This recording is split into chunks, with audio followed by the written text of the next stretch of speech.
안녕하세요. 박혜정 저자입니다. 반갑습니다.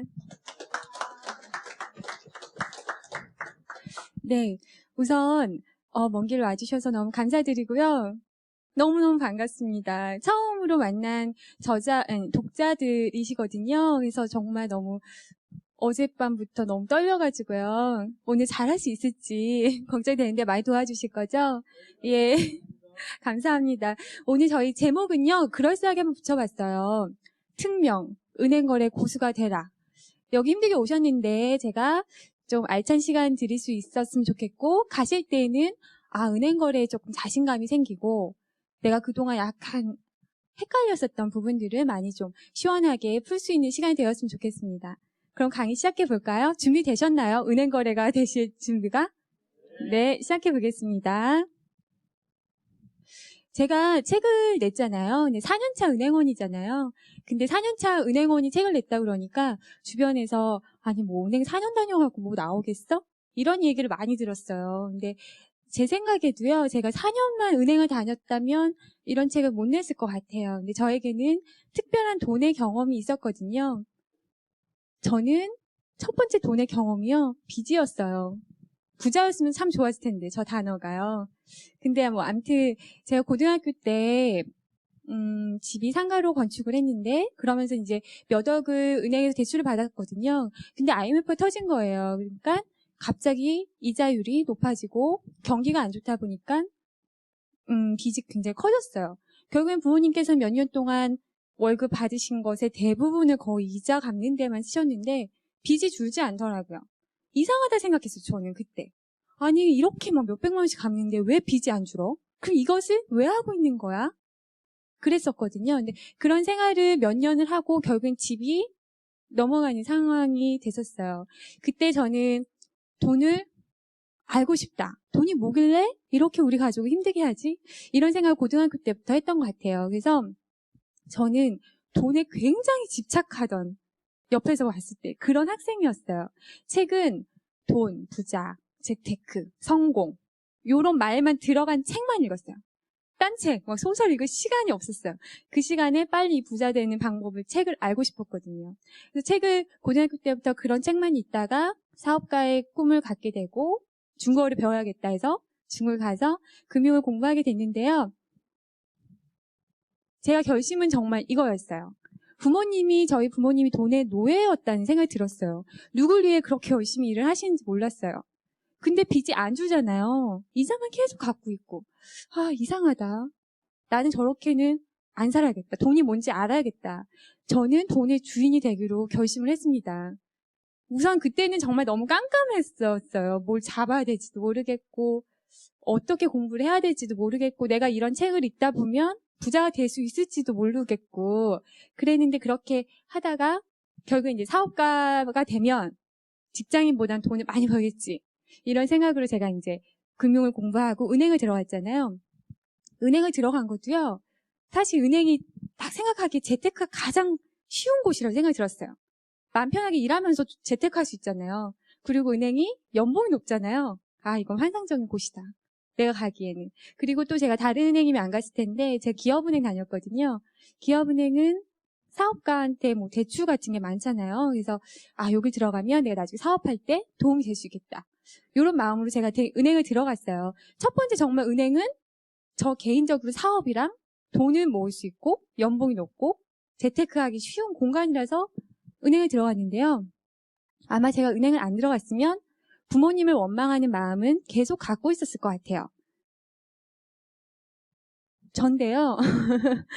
제가 은행원이 아니었다면 모르고 있었던 그런 사실들이었을 텐데요. 은행을 가보니까 저희 부모님의 그런 경우가 반복되고 있더라고요. 그리고 부모님만의 잘못이 아니구나. 어떻게 보면 힘든 분들을 은행이 도와줘서 금리를 낮춰주고 뭔가 그분들에게 좋은 재테크 플랜을 알려주고 이렇게 역할을 하는 게 아니라 부자들한테는 굉장히 금리를 깎아주고 잘해주면서 일반 서민들한테는 금리를 계속 올리는 거예요. 우리 부모님이 이쪽이었구나. 당했구나. 뭔가 막 억울한 느낌이 들었어요. 그래서 제가 글을 쓰게 됐고 이렇게 책으로 나왔고 저의 그런 경험과 마음이 전달이 돼서 책이 좀 반응이 좋은 게 아닌가 그런 생각입니다. 그래서 이제 얘기를 시작을 해보겠습니다. 네. 먼저 제가 질문을 좀 드리고 싶어요. 여러분들에게 은행은 어떤 곳입니까? 이런 질문을 드리고 싶거든요. 저축하는 곳, 맞아요. 그리고 어떤 곳이에요 또? 공과금 빠지는 곳, 지로 결제하시는 곳, 그죠? 또 대출하시는 곳, 또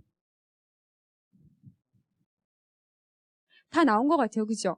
우리 은행 가서 저금하고요, 대출하고요, 지로하고요, 돈 이체시키려고 은행 가잖아요.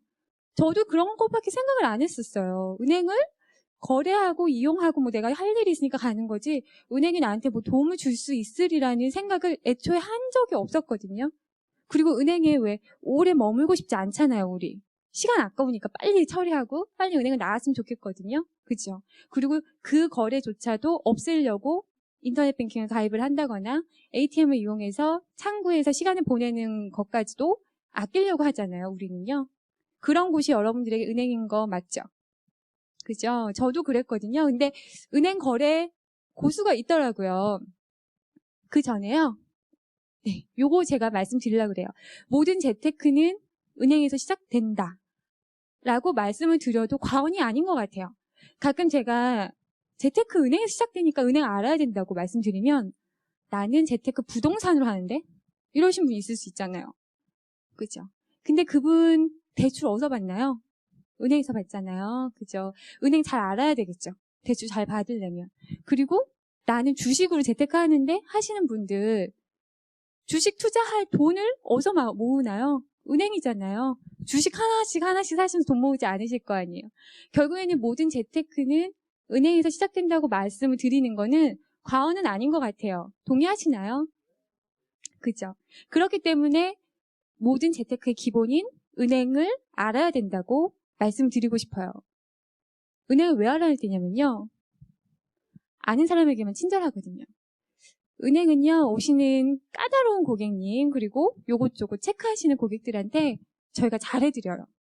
어쩔 수 없어요. 아시니까 저희가 그분들에게 뭔가 마진을 더 많이 남긴다거나 이분을 이용해서 내가 어떻게 좀 이윤을 더 추구하거나 이럴 수 없는 거예요. 하지만 내내 하시는 착한 고객님들 계시잖아요. 그냥 아무거나 해주세요 하시는 고객님들 계시거든요. 그분들에게는 저희 마진 다 남겨요. 저희 장사꾼이거든요. 은행원들은요. 은행도 장사하는 곳이에요. 예금, 펀드 그런 게 다 하나하나 상품이잖아요.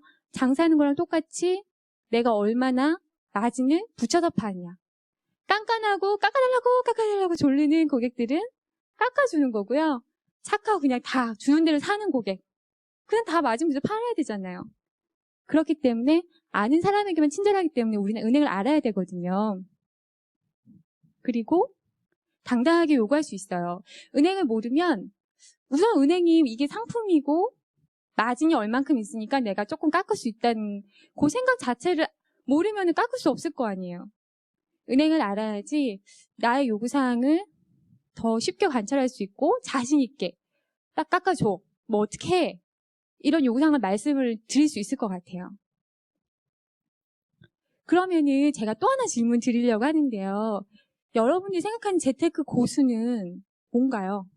어떤 사람인가요? 재테크 고수는? 투자를 잘하는 사람, 투자를 해서 돈을 많이 불리는 사람. 그죠? 맞나요? 같은 돈을 더 크게 굴릴 수 있는 사람. 똑같이 이 사람 주식 뭐 100만 원 넣고 이 사람 100만 원 넣는데 이 사람 500만 원 되고 반절 났어요. 그러면 이 사람 잘하는 사람을 갖다가 재테크 고수라고 할 수 있잖아요. 부동산도 역시 모든 상품이든 같은 돈을 줬는데 더 잘 굴린 사람을 우리는 재테크 고수라고 하는 것 같아요. 그리고 그렇게 하기 위해서는 상품을 잘 이해를 해야 되는데요. 상품을 이해를 하지 않은 채 우연히 부동산 어떻게 샀어요. 샀는데 그게 뻥튀기가 된 거예요. 부자가 된 사람 있잖아요, 우리 주위에. 그 사람 우리 재테크 고수라고 하진 않잖아요. 우리도 알고 있고 본인도 알아요. 운이 좋았다는 거. 그 시대를 뭐 잘 탔다는 거. 하지만 재테크 고수는 여기서 말하듯이 잘 이해하고 꾸준히 투자를 해서 꾸준히 수익을 내는 사람이 있어요. 그런 사람들은 우리가 너는 재테크 고수다 인정할 수 있겠죠. 그게 부동산이든 은행 상품이든 펀드든 뭐 주식이든 그죠? 한 가지 더 뭐 빠진 거 있는데 혹시 아시는 분 계신가요? 제가 오늘 네? 절세. 맞습니다. 굉장히 진짜 고수들은 절세까지 생각을 하시는 것 같아요. 제가 오늘 쓴 거 쉬운 거 썼는데요. 오늘 제가 이 얘기를 말씀을 많이 드리려고 해요. 금융기관을 나에게 유리하게 이용할 줄 아는 사람. 예를 들어서 부동산 잘 하시는 분도 있어요. 막 땅 3개, 막 내 땅이 지금 집이 3개고 막 이러신 분 있잖아요. 그런 분들 다 보면요. 은행에서 대출 거래 잘 하시고요. 부동산 아저씨들이랑 친한 사람들이에요. 그죠? 그분들 항상 하시는 말씀 다 첫 번째가 복덕방 사장님이랑 친해져라는 말을 하시거든요. 은행 거래에도요. 은행은 나에게 잘 유리하게 이용할 줄 아는 사람이 잘해요. 그리고 그런 사람들이 존재하더라는 거예요.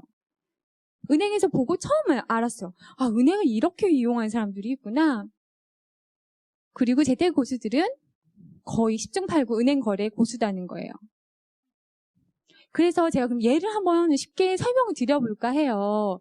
적금 가입 모습을 예를 들으려고 하는데요. 제가 도우미가 필요해요. 여기 오늘 멋있게 검은 자켓을 입고 잠깐 모실까요? 박수 좀 보내주시겠어요? 어떻게 하시면 되느냐면요. 제가 은행원이고요. 평소 은행 가시죠? 가실 때 적금 가입하신다고 생각하시고 그냥 하시던 대로 하시면 돼요. 우리가 그럼 보고 평범한 분이신지 아니면 은행 거래 고수님이 지금 박혜정 저자 말을 잘하고 있나 검사하러 오셨는지 확인할 수 있을 것 같아요. 해볼게요. 잘 지켜봐 주시고요. 띵동. 어서 오십시오, 고객님. 네, 안녕하세요. 네, 어서 오십시오. 고객분들 이렇게 친절하면 참 좋을 텐데 거의 없는데. 네. 저기 적금을 하나 들려고 하는데요. 적금 가입하시려고 네. 오셨군요. 네. 상품이 어떤 게 있죠? 적금을 우선 기간별로 말씀을 해주셔야 되는데 한 3년 정도 생각하고 있습니다. 3년이요. 네. 금액은 어떻게 생각하시고 계세요? 금액은 매달 한 50 정도? 50만 원씩이요. 적금 많이 하고 계시네요. 저희가 지금 1년 하면은 3.5%고요. 네. 3년 하면은 4% 저희가 드려요. 4%까지. 괜찮으시겠어요? 3년짜리를 하시겠어요? 아니, 1년짜리가 나을 것 같아요. 1년짜리가 네. 나으시겠어요? 그러면 1년 50만 원 주시면요. 네. 제가 지금 3.5%로 신규 하나 해드릴게요. 네, 알겠습니다. 잠시만요. 그거 받았습니다. 쓱 만들었어요. 거기 여기 있습니다. 감사합니다. 네. 더 필요하신 거 없으신가요? 아니, 또 생각해보고 또 있으면은 다시 드릴게요. 너무 감사합니다. 고객님 안녕히 가십시오. 네, 감사합니다. 네, 박수 좀 보내주시겠어요? 여러분들의 모습이신가요? 너무 친절하신 거 빼고는요, 일반 지금 오시는 서민들, 일반 오시는 고객님들의 모습에 거의 한 80~90%의 모습 굉장히 잘 재현을 해주셨어요. 너무 근데 좀 친절하시네요. 그죠? 적응도 많이 하시고요. 근데 여기서 뭐가 하나 빠지신 것 같아요. 뭐가 빠지셨을까요? 지금 방금. 세금 무대, 맞아요. 세금 무대야. 그리고 또, 비과세가 세금 무대잖아요. 네. 맞아요. 또, 추가 금리. 맞아요.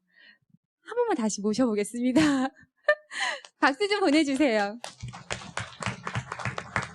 마이크. 오신 분이 지금 추가 금리를 물어보지 않았다고 지적을 해주셨어요. 그러면 다시 한번 제가 은행원이 되고요. 금리랑 해서 한 번만 더 해볼게요. 혹시 하시던 대로 하시면 되세요. 네. 띵동. 어서 오십시오, 고객님. 네, 안녕하세요. 네, 적금 안녕하세요. 들러 왔는데요. 적금 들러 오셨어요? 예, 어떤 게 있을까요? 1년 하면 지금 3.5%고요. 3년 하면은 4%까지 드리는 상품이 있어요. 네, 요즘 추가 금리를 어떤 그 이벤트성으로 많이 하던데 그런 관련된 뭐 옵션 같은 건 더 없나요? 저희가 지금 급여이체 하시고 연결하고 또 거기서 그 통장에서 자동이체로 이 적금 통장에 돈이 들어가시면요. 네. 0.1% 더 드리는 거 있거든요. 네. 그러면 제가 월급 계좌를 네. 이쪽으로 연결을 하고 싶은데요. 그래서 추가 금리를 더 받고 싶습니다. 그러세요. 네. 그럼 제가 연결해 드리고요. 네. 급여 확인되면 자동 0.1% 올라가니까 네. 그러면은 1년 하시면 3.6%, 3년 하시면 4.1% 되시겠네요. 네. 몇 년짜리 해드릴까요? 제가 잘 못 들었는데 다시 한번 말씀해 네, 주시겠어요? 1년 하면은 3.6%, 3년 하면은 4.1%. 저 1년짜리로 하는 게 더 좋을 것 같아요. 1년짜리 해드릴까요? 네. 얼마씩 넣으시겠어요? 저는 30만 원씩. 30만 원이요? 네, 알겠습니다. 잠시만 기다려주세요. 탁탁탁탁. 감사합니다, 고객님. 더 필요하신 건 없으시고요? 예, 제가 필요하면 연락드릴게요. 네, 감사합니다. 네. 예, 안녕히 가세요. 박수 좀 보내주세요. 잘하셨어요. 제 생각엔 저 고객님께서는 은행 거래에 좀 익숙하신 고객님 같아요. 말씀도 편하게 잘 하시고요. 하지만 제가 약간 은행 거래 고수가 되기에는 한 2% 정도 부족하신 것 같아요. 제가 그러면 은행 거래 고수를 제가 재연을 한번 해볼게요. 제가 다 왔어요. 그럼 이제 제가 박 계장이잖아요. 박 계장이라고 이제 부르는데, 박 계장 나왔어. 그래도 친해졌으니까요, 이미. 아, 사장님 오셨어요. 어서오세요. 박 계장, 나 지금 3년짜리 적금해야 되는데, 4.5% 줄 거지? 그게 맞습 지금 저희 4.5% 있지도 않거든요. 사장님, 저희 지금 4.2% 있는데. 박 계장, 이럴 수가 있어? 지금 나랑 얼마 친한데. 4.5% 빨리 줘. 사장님, 4.5%는 안 되고요. 제가 3%까지 드릴게요, 사장님. 지금 국민은행 4.5% 하는데 내가 지금 박 계장 친해가지고 여기 온 건데, 안 하면 나 절로 갈 거야. 저기 은행으로. 사장님, 잠시만 그럼 기다려봐 주세요. 잠시 묶어놓는 거예요. 그래서는 뒤로 가서 방법을 연구합니다. 은행에는요, 자신의 은행원부터 조금씩 더 줄 수 있는 금리의 그 한도를 부여할 수 있는 권한이 있어요. 텔러직부터 계장직, 대리 다 있어요. 약간씩은요. 근데 만약 이분 사장님 같은 경우는요. 제가 만약 텔러나 약간 좀 말단 직원이니까 드릴 수 있는 금리가 적을 수는 있는데 만약 이분이 금액도 크거나 아니면 무시할 수 없는 고객이다. 이분을 놓치면 안 된다 하면은 제가 팀장님이나 지점장님께 그 내용을 말씀을 드리는 거예요. 지점장님, 지금 고객님 어디 사장님 오셨는데요. 4.5% 아니면 지금 난리 날 것 같아요. 저 은행 가신다고 지금 저 은행 국민은행 4.5%라고 그랬는데 지금 저희 금리 없는데 어떻게 해요? 빨리 좀 만들어주세요. 승인 올려. 그럼 제가 승인을 올려요. 물론 제가 승인을 올리는 금리는 노마진으로 팔 수는 없잖아요. 물건을 장사하는데. 그죠? 그게 마진이 맞을 경우 거기서 조금 더 붙여도 될 만하다고 생각이 될 경우에는 이를 추진하긴 하겠죠. 그죠? 4.5%가 되긴 될 것 같아요. 그럼 그렇게 승인을 받아서 사장님 드립니다. 사장님 그래 알았어. 수고했어. 밖에서 다음에 또 올게. 이러고 가세요. 은행 입장에서는요. 이 고객님 사실 마진 얼마 안 남죠. 사실 좀 많이 받고 팔았어야 되는데 아깝지만 그래도 우리가 고민하는 거예요. 우리 장사꾼이니까요. 봤을 때 이 고객을 마진을 요만큼 남기고 파는 게 그래도 이득인지 아니면 이럴 바에 사장님 이번에는 저희가 못 드리겠네요. 이번에 그냥 국민은행 이용하시고요. 다음에 좋은 금이 있을 때 제가 연락드릴게요. 그렇게 할 수도 있는 거고요. 그것을 제가 판매원으로서 머리를 굴려야겠죠. 그리고 그런 일정의 승인 금리는요. VIP만 받는 건 아니에요. 다 받으실 수 있으세요. 제가 인터넷으로 이런 내용의 글을 올렸었던 적이 있어요. 작년에. 반응이 정말 너무 폭발적이었는데요. 저는 깜짝 놀랐어요. 왜냐하면요. 은행에 실제로 있으면 이렇게 금리를 더 달라고 요구하신 고객님들 너무너무 많으시거든요. 친한 고객님들은 물론. 대부분은 안 그렇지만 생각보다 많이 있어요. 근데 제 생각보다 너무 많은 분들이 모르고 있다는 사실에 놀랐었어요. 그리고 저한테 고맙다고 그러시고 그럼 한번 해봐야지. 그리고서는 한번 해보시고 정말 그 글대로 한번 했더니 그냥 금리가 0.1% 올라가는 거 있죠. 이런 리플들이 계속 붙는 거예요. 제 말로 설마 그럴까 말까 하시던 분들도 제 글에 리플을 많이 그렇게 달아주신 증인들의 얘기를 듣고 되긴 되나 보다 생각을 하셨던 것 같아요. 이게 바로 은행 거래 고수의 모습이에요. 협상이 가능하다는 거. 제 생각에는 이 세상의 모든 일이 협상이 불가능한 일은 하나도 없다고 생각하거든요. 백화점에서도 물건 깎는 거 아시죠?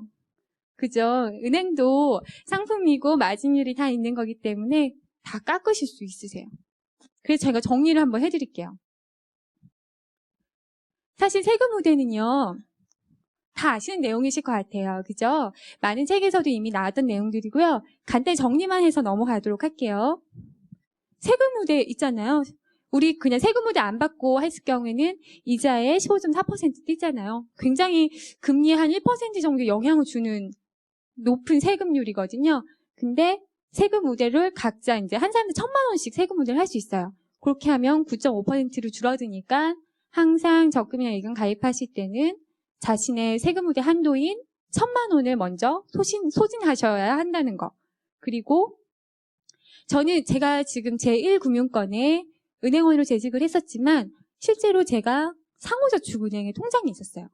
근데 이거는 이제 여러분이 생각하시기에는 당연히 뭐 상호저축도 있고 어디 은행도 있고 하시겠지만 사실 은행에서는요, 은행원들 사이에서는 이런 일이 거의 없어요. 기업은행 직원은요, 기업은행 통장만 잔뜩 있고요. 구미은행은 다 구미은행 통장만 써요, 사실. 다른 은행을 이렇게 금리를 쫓아가면서 하는 경우도 별로 없고요. 특히 상호저축 이런데 잘 안 가요. 시간도 없을 뿐더러. 그래서 저는 그래도 제 돈인데 금리를 조금이라도 높은데 굴려야 된다는 생각에 점심을 굶어가면서 항상 여기저기 많이 다녔는데요. 상호저축 금리가 높을 경우에는 당연히 이용을 하셔야 된다고 저는 생각을 해요. 그 대신 상호저축이 튼튼한지를 그 홈페이지가 있어요. 들어가서 보시고, 그리고 예금자 보호가 되는 5천만 원 이하만. 금융기관별로 5천만 원이거든요. 그러니까 뭐 땡땡 상호저축에서 5천만 원 하셨으면 뭐 네모 상호저축에서 또 5천만 원까지 할 수 있으세요. 그러니까 그렇게 해서 금리 차가 많이 날 경우에는 이용을 하시고, 그 대신요, 대출을 앞두고 있으시거나 뭐 내년쯤 결혼을 하셔야 돼서 대출을 받을 일이 있을 것 같다. 아니면 향후에 뭐 조만간에 대출 일정이 있으시면 사실 대출은 제1금융권 올 수밖에 없잖아요. 금리가. 상호저축 높잖아요. 그러니까 그럴 경우에는 그 상호저축 갈 돈을 조금 시중은행에 해서 점수를 쌓아놓을 필요는 있는 것 같아요. 그런 것만 빼고는 그 전까지는 항상 금리 쫓아서 다니시는 거는 맞는 일이라고 저는 생각을 합니다. 그리고 말씀드렸죠? 금리 협상. 가장 중요한 것 같아요. 밑절 본전이거든요. 그죠? 이 직원 말씀해보고요. 직원이 모를 수도 있어요. 예를 들어서 저는 입사 몇 개월 때는 몰랐거든요. 이렇게 되는 줄을. 모를 수도 있어요. 포기하지 마시고요. 옆 직원 한번 가보세요. 옆 직원 해주고. 옆 직원이 또 안 되면 약간 높으신 분이나 그런 걸 해보시면 제가 봤을 때는 그 사이에 분명히 조정이 있을 것이라는 말씀을 드리고 싶거든요. 그러니까 용기를 가지시고 분명히 가능한 일이에요. 왜냐면 저희 다 마진 붙여서 파는 거니까요. 협상하시고 은행에 깜짝 세일이 있다. 이건 어떤 내용인지 아시겠죠? 특판금리. 아까 나온 것 같은데 특판금리 뭔지 아시죠?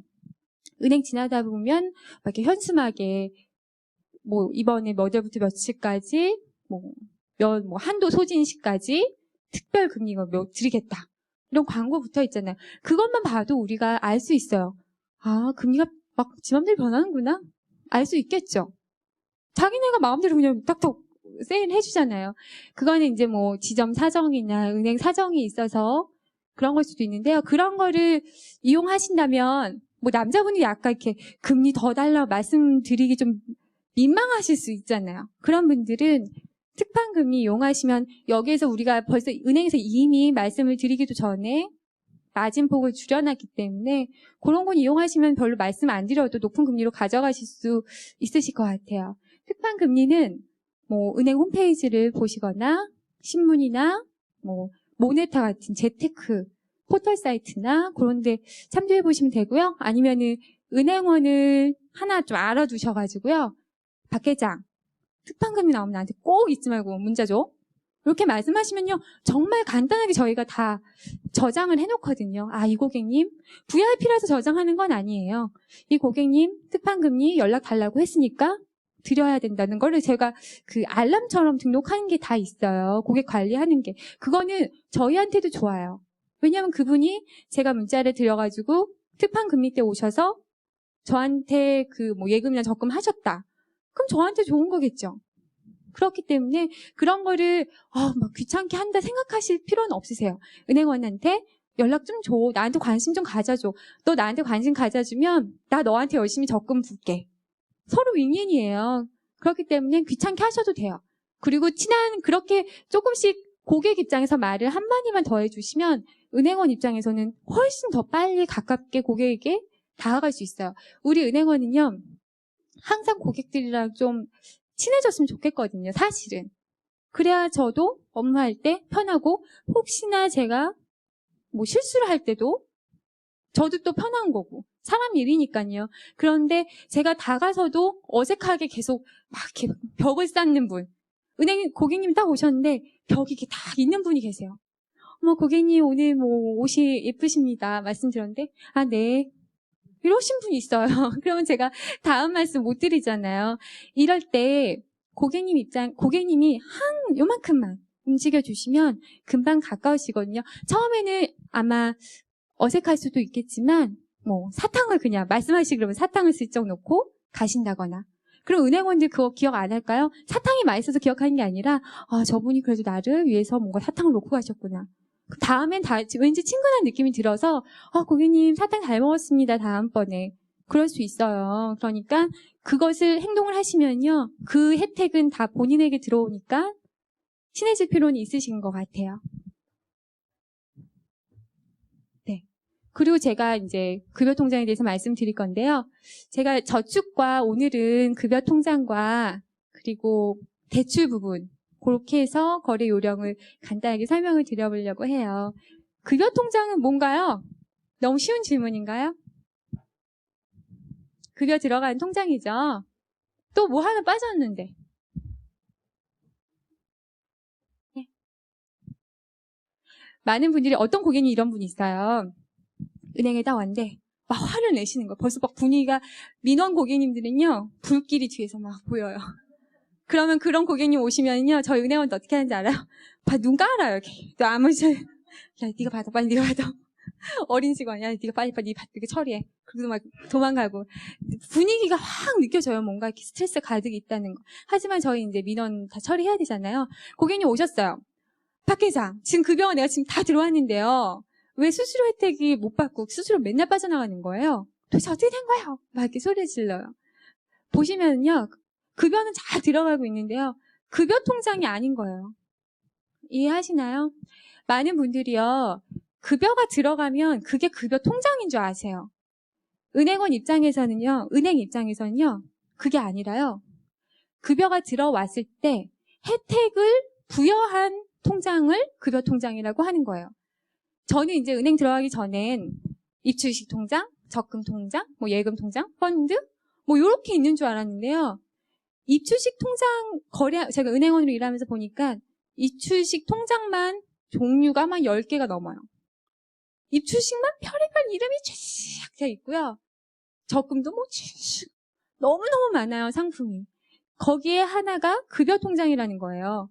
그러니까 그냥 입출식에는 아무리 돈을 넣어도 수수료 혜택을 받을 수 없다는 거예요. 요즘 은행에서는 CMA로 많은 돈이 빠져나가고 있기 때문에 급여 통장에 여러 가지 혜택을 부여해서 그 고객들을 붙들어 매려고 노력을 하고 있거든요. 그러니까 뭐 국민은행 같은 경우는 뭐 스타트 통장이 있고요. 기업은행 아이플랜 통장이 있고, 그리고 우리은행은 AMA라는 아이 급여 통장의 브랜드를 해가지고 홍보를 하고 있어요.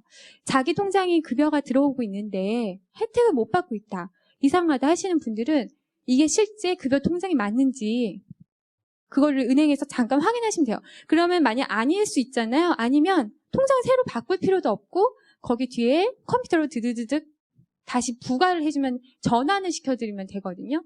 통장 전환을 뭐 1분도 안 걸려요. 간단히 하면 그다음부터 바로 수수료 감면 혜택 받을 수 있으니까요. 그거를 확인하셔야 돼요. 그리고 제가 하나 더 말씀드리고 싶은 거는요. 굉장히 중요한 건데요. 은행원에게 급여 통장은 굉장히 색다른 느낌의 고객님이십니다. 바로 완전 소중한 고객님이신데요.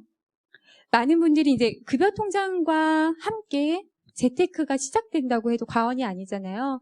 근데 그런 분들 회사 다니시고 월급 받아서 급여 통장 만들러 은행 오실 때 대부분 점심시간에 많이 오시잖아요. 입사하셔가지고. 그러면 점심시간에는 사람들도 별로 없고, 그 은행원이 별로 없고, 그리고 고객은 되게 많아서 항상 붐비거든요. 그러니까 근데 급여 통장분은 이제 처음 하시니까 막 이름, 주소 뭐 이런 거 쫙 적으셔야 되고, 그걸 또 은행원이 다 입력을 하는 과정을 거쳐야 돼요. 그러니까 솔직히 다른 고객님보다는 시간이 2-3배 걸리는 고객님이세요. 그러니까 그것을 스스로 아시잖아요. 되게 미안해하세요. 그리고 점심시간에 막 뒤에 다른 분들이 쫙 많이 있잖아요. 눈치 보세요. 어떡하지? 다음에 다시 올까요? 손님들 많이 기다리시는데. 자신이 되게 좀 조마조마하시고요. 막 미안해 하시고요. 그럴 필요 하나도 없어요. 왜냐면요. 완전 소중하신 고객님이시니까. 그럴 필요 없는 게 왜냐면요. 제가 반복을 하고 있네요. 은행은요. 제가 이제 생각을 해볼게요. 급여 통장을 만드셨어요. 돈은 하나도 없으세요. 왜냐 아직 월급 안 나왔거든요. 회사에서 통장을 만들려고 그랬으니까 돈은 죄송한데 0원 될까요? 이러시는 분. 아니면 1,000원만 넣어주세요. 부끄러워하시는데요. 그럴 필요도 없어요. 통장 하나 만들었잖아요. 인터넷 뱅킹 요즘 다 아시죠? 인터넷 뱅킹 가입하시면 저의 전자금융 실적이 하나 올라가죠. 체크카드 기본적으로 다 하셔야 되잖아요. 현금카드 요즘에 2,000원 수수료 내셔야 되거든요. 대부분 수수료 내야 되는 현금카드 대신 무료로 할 수 있는 체크카드 하시거든요. 체크카드 실적 저한테 올라가죠. 기본적으로 3개는 베이스로 깔고 가는 거예요. 이 고객님. 이런 거 따로 받으려면 힘들어요. 왜냐면 요즘 인터넷 뱅킹 다 돼 있기 때문에 누구한테 전해서 야, 너 인터넷 뱅킹 빨리 해. 이럴 수 없어요. 근데 다 그 직원은 일정에 해야 되는 할당량이 하나 다 있거든요. 3개가 기본으로 되고요. 이분 한 달 후에 월급 들어오시죠. 월급 들어오면요. 신용카드 만들 수 있는 자격 되세요. 급여생활자 자격이 되거든요. 신용카드 신규할 수 있죠. 신용카드 신규하기 되게 힘들잖아요. 은행원들 항상 매달 신용카드 몇 자씩 해야 되는 또 할당량이 있거든요. 할 수 있죠. 월급 들어왔어요. 그럼 이제 본격적으로 재테크 시작해야 되잖아요. 이분 재테크 플랜 짜드려야 되는데 제가 잘 짜드린다면 적금도 제가 가입시킬 수 있고 펀드, 여러 가지 청약 저축 여러 가지 제가 해드릴 수 있잖아요. 그리고 연금 보험 말씀 잘하면 보험까지 제가 끌 수 있겠죠. 이런 한 분을 딱 봤을 때 이런 뒷부분에 많은 부수 거래를 떠올릴 수 있는 은행원이 똑똑한 은행원이거든요. 지혜로운 은행원이고 일 잘하는 은행원이에요. 가끔씩 은행원들 중에서도 일하기 싫은 은행원이 있을 수 있어요. 저도 가끔 그럴 때 있고요. 그러면 막 고객도 받기 싫고 일하기도 싫고 간단한 고객만 왔으면 좋겠고 그럴 경우에는 내칠 수도 있는데 사실 대부분의 경험이 있고 하시는 분들은 이분 오시자마자 벌써 쫙 생각하기 때문에 이분은 분명 이번에 나의 고객을 만들어야 된다. 이번이 나의 기회다. 이런 생각을 하거든요.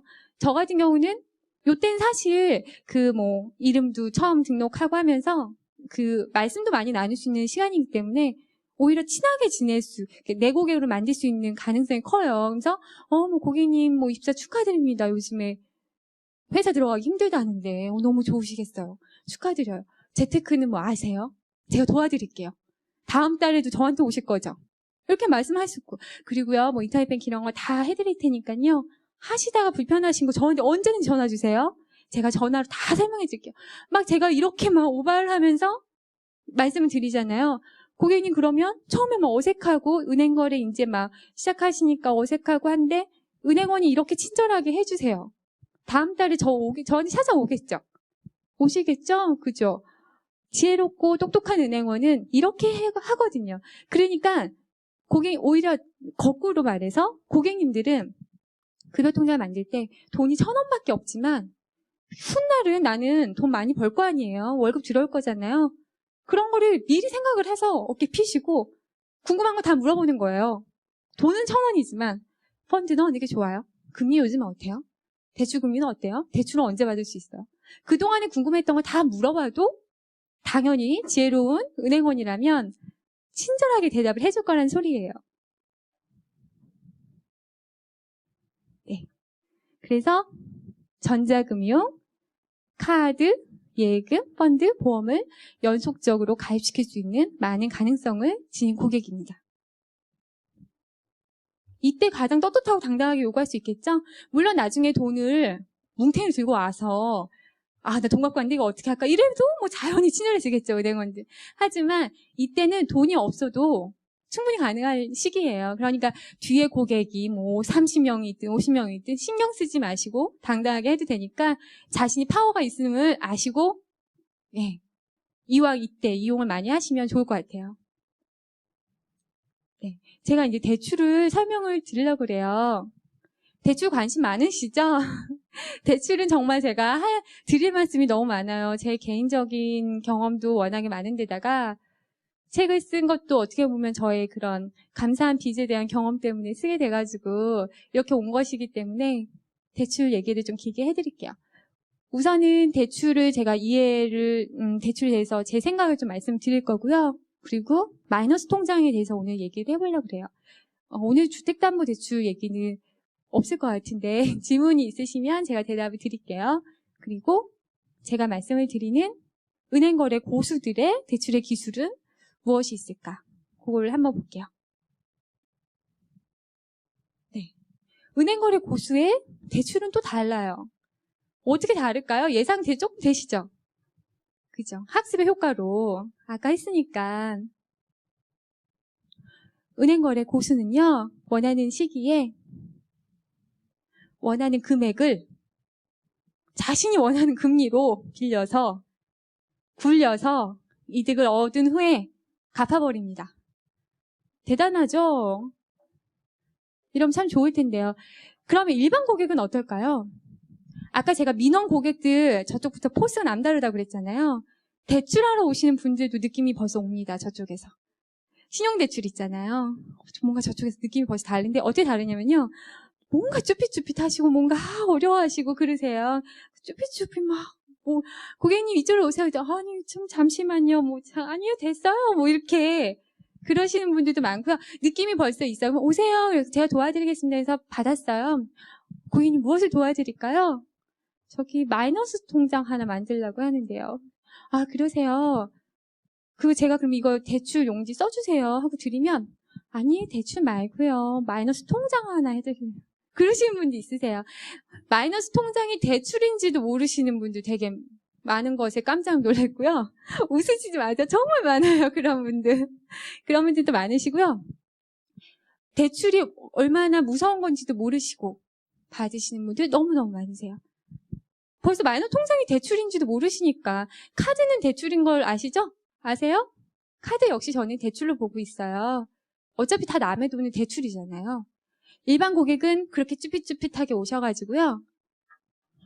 이렇게 막 자신 정보를 다 내보이고 깐다 그러죠. 내보인 후에 제가 말씀드리죠. 고객님, 제가 이거 좀 시간 걸리는데 좀만 기다려주세요. 입력한 다음에 그럼 그분이 그러시죠. 얼마까지 될까요? 제가 좀 걸려요. 잠시만 좀 제가 이따 오후나 내일 전화 드릴게요. 그러면은 금리는 어떻게 될까? 고객님 그것도요. 신용도에 따라 다르거든요. 또 연락드릴게요. 아, 네. 알겠습니다. 연락 주세요. 그리고 그냥 가세요. 그렇게 받지 않나요? 대부분? 은행에서 지금 뭘 알고 가셨어요? 내 한도, 금리, 조건. 알고 가셨나요? 하나도 자신의 정보, 대출의 정보는 알지 못한 채 가시게 되어 있고요. 은행원은 그 대신 그분의 낱낱한 그런 자료들을 받게 됩니다. 그렇게 해서 대출을 해드리잖아요. 그러면, 감사합니다. 그렇게 하시고 가세요. 금리를 변경을 조절을 한다거나 이런 것도 없이 해주는 것만으로도 그냥 감사합니다. 이런 게 일반 고객이신 것 같아요. 은행 거래 고수와 많이 다르죠? 은행 거래 고수는요, 어떻게 오시냐면요. 또 해볼게요. 사장님이신데, 왜냐면 제가 사장님 말씀드리는 게 편하니까. 박 계장, 나 이번에 회사 사업장 넓히려고 하는데, 1억쯤 해봐. 그러세요. 사장님 1억이나요? 1억 안 돼? 안 되면 말고. 나 국민은행은 된다던데? 네, 이러시는 거야. 알았어, 사장님 잠시만요. 기다려주세요. 그러면은 제가 사장님 정도면 제가 어떻게 만들어 보겠습니다. 금리는 5%로 맞춰. 이러시는 거. 제가, 그러면 너무 하시네. 요즘 5%가 어딨어요. 안 하면 나 딴 데 갈 거다. 아니면 지금 예금까지 다 뺏어 갈 거다. 국민은행으로. 이렇게 협박하시거나 하시죠. 그럼 저희가 또 어떻게 할까요? 방법을 만듭니다. 물론 규정을 어기는 짓은 하면 안 되잖아요. 규정집 열심히 봐서 최대한 드릴 수 있는 한도를 뽑아내고, 만약 이 사장님이 7천밖에 안 나온다 그랬을 경우에 또 승인 같은 것을 계속 받아요. 이분 10년 동안 우리 은행 너무 우량하게 거래하신 우량 고객으로서 이번 기회 놓치면 안 되고 꼭 잡아야 하고 사업장이 할 건데 이걸가 사업장을 넓히면 향후에 매출액이 분명히 늘어날 것이며 보고서를 작성을 해요. 지점장님 승인 받고 지점장이 안 되면 아니면 한도가 많이 커지거나 금리가 다르면 본부 승인 받아야 되는 거예요. 본부에서도 그런 판단을 해서 내려주시죠. 금액도 저희가 행원이 그냥 나오는 빼는 금액이 있고 윗분들이 빼는 금액이 다른 거잖아요. 그걸 받아서 금액 만들고 금리도 낮추게 계속 승인 해갖고 물론 대출할 때 특히나 신용도가 많이 중요하잖아요. 내가 이 정도 요구할 수 있는 분 자체가 우선 사실은 굉장한 신용도가 대단하신 분일 가능성이 사실은 크잖아요. 하지만 또 다 된다는 거. 어느 정도까지는 다 된다는 걸 우선 말씀드리고 싶고요. 이런 분들이 많다. 이런 분들이 있다. 많진 않아요. 있다. 우리가 근데 은행거래 고수의 대출을 받지 않으면요. 대출은 우선 그럼 받지 말라고 저는 사실 말씀드리고 싶고요. 대출을 받으려면 대출을 잘 알고 거래 고수의 흉내를 좀 내면서 받아보자 말씀드리고 싶어요. 대출을 말씀을 드리기 전에 이런 말씀 드리고 싶어요. 지금 회사 많이 다니시죠? 옆에 직원이 혹시 신용불량자는 아닐까? 그런 생각 해보신 적 있으신가요? 그런 생각 없으시죠? 아니면 주부분들, 옆집 똑순이 살림꾼 영희 엄마가 연체 독촉 전화로 매일매일을 시작하고 있다. 이런 생각 혹시 해보셨나요? 안 해보셨죠? 저는 은행 다니기 전에는요, 제가 말씀드릴게요. 저희 집이 대출 받아서 연체가 돼서, 결국엔 열심히 갚다가 빚이 연체가 됐어요. 그러니까 눈덩이처럼 정말 불려가는 거예요. 그러다가 결국에는 부모님 중에 한 분이 신용불량자가 되셨어요. 저는 그전에는 어떤 느낌이 들었냐면요, 신용불량자는요, 실패자? 인생의 실패자? 무분별하게 낭비하고요, 사치하고, 과소비, 그리고 좀 한심하고, 좀 바보 같고, 너무 놀기만 하고, 돈 벌어서 다 카드 돌려면, 이런 이미지 있잖아요. 방탕한 그런 느낌의 이미지만 있었어요. 근데 저희 부모님, 열심히 돈 버셨거든요. 오히려 빚이 없을 때보다 더 많이 열심히 버셨어요. 그리고 이렇게 착하고, 은행 거래를 이용하시거나, 누구에게 돈을 뭔가, 폭리를 취하는 이런 적이 한 번도 없는데 신용불량자가 되는 거예요. 그동안에 사치를 했으면 제가 또 억울하지도 않을 것 같아요. 사치도 한 번지 솔직히 해본 적도 없이 알뜰하게 산다고 살았는데 신용불량자가 되더라는 거예요. 그래서 제가 참 아이러니하게도 은행 딱 들어가서 처음 보직이 연체 독촉 전화 거는 보직을 받았는데요. 그거 참 하기 싫거든요. 욕을 먹을 생각을 딱 하고 하는 거예요. 그러니까 대부분이 막둥이한테 그냥 시키죠. 욕을 맨날 바가지를 먹고 하루를 시작하는데 그러면서 항상 드는 생각이 우리 부모님이 받았던 전화를 내가 하고 있구나. 근데 그때 부모님 받을 때요. 제 옆에서 있잖아요. 그러면 벌써 신호 소리가 달라요. 무라카미 하루키 소설 1Q84를 보니까 누구의 전화는 벨소리가 다르다는데 정말 연체 전화, 독촉 전화의 벨소리는 다르다는 걸 저는 알 수 있어요. 딱 다르면 이제 벌써부터 엄마는 저희 어머님 받을까 말까 고민하시다가 받으면요. 알았어요. 갚을 테니까. 누가 안 갚는데요? 이러고 거기서는 또 계속 자기 말씀을 하시잖아요. 그런 것을 계속 있는데 그것이 지금 제가 하고 있는 거예요. 제 가슴이 어떻게 했어요? 느낌이. 참 느낌이 이상하다. 제가 전화드려서 고객님 돈을 갚으셔야 합니다. 그분들 모르실까요? 다 아시잖아요. 그죠? 제가 이렇게 말씀드리는 이유는요. 신용불량자는요. 멀쩡하게 생기셨어요. 예. 그리고 오히려 너무 여우 같지 못하게 착한 사람일 수도 있어요. 네. 다만 개념을 몰라서 미래의 이렇게 될 줄을 몰라서 발을 들였다가 그렇게 될 수 있는 거거든요. 거지예요. 그죠? 너무 가슴 아픈데요. 제가 그래서 드리고 싶은 말씀은요. 누구나 그리고 여기 오신 여러분들도 신용불량자가 될 수 있습니다. 라는 말씀드리고 싶어요. 은행에는요. 고객, 제 은행 가서 이후에 많이 달라진 거는 사람의 겉모습을 보고 판단을 좀 안 하려고 많이 노력을 하는데요. 은행에서 보시면 막 신발에 흙 잔뜩 묻혀가지고 막 점퍼 입으시고 막 후질근해 하시다 그래야 되나? 그렇게 오시는데 그분이 뭐 우리 지점 뭐 두세 번째 VIP실 가능성이 크고요. 어떤 분들은 막 정말 너무 화려하고 막 명품백 메고 하고 오시는데 거래하시는 거 보면은 그 신용보증기금 그거 상환하는 자금이 있어요. 뭐 조금씩 몇만 원씩 갚으면 빚을 탕감해주는 그런 제도 있는데 그런 거래하시러 오시는 분도 있고 사람을 정말 겉에서 볼 수 없어요. 근데 그 화려하신 그 고객님 다른 백화점이나 뭐 이런 데 가시면 나 신용불량자 이렇게 티내실까요? 티 안 나요. 겉차림 얼마나 화려한지 몰라요. 복부인인 스타일이시거든요. 명품백 들고 막 분명히 백화점에서는 막 고객님 오셔서 사모님 이런 소리 들으실 분일 거예요. 하지만 은행에 오시면 스스로 또 느끼시죠. 은행에서는 치부가 드러나는 곳이에요. 이 사람이 월급이 얼마인지 어떻게 생활을 하고 있는지 통장 요즘에 체크카드잖아요. 통장만 그냥 한 페이지만 딱 봐도 이 사람 생활 패턴 다 나오거든요. 그죠? 그러니까 은행원은 그래서 같은 그 은행 직원이라 하려면 정말 다 공개가 돼버리니까 내 생활 패턴이나 그래서 은행원들끼리 사귀면요 다른 은행 통장 하나 더 만들어요. 그래서 거기서 카드 쓰고요. 왜냐하면 너무 다 보이니까요. 다 볼 수 있거든요. 다 나오거든요.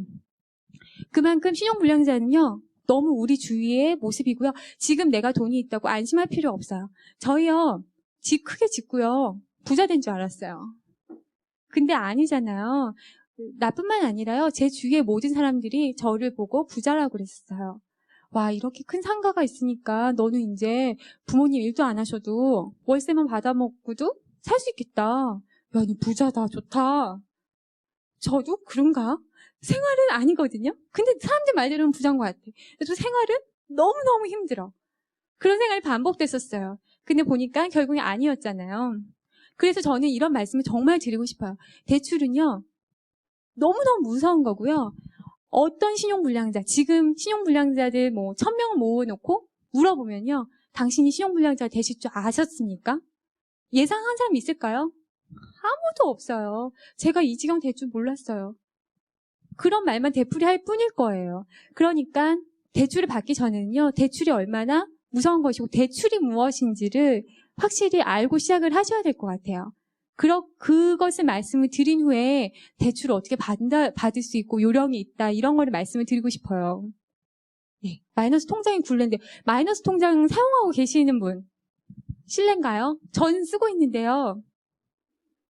마이너스 통장 한번 써보시면 아시겠지만 헤어나올 수가 없어요. 맞죠? 써보신 분들 많이 있으실 거예요.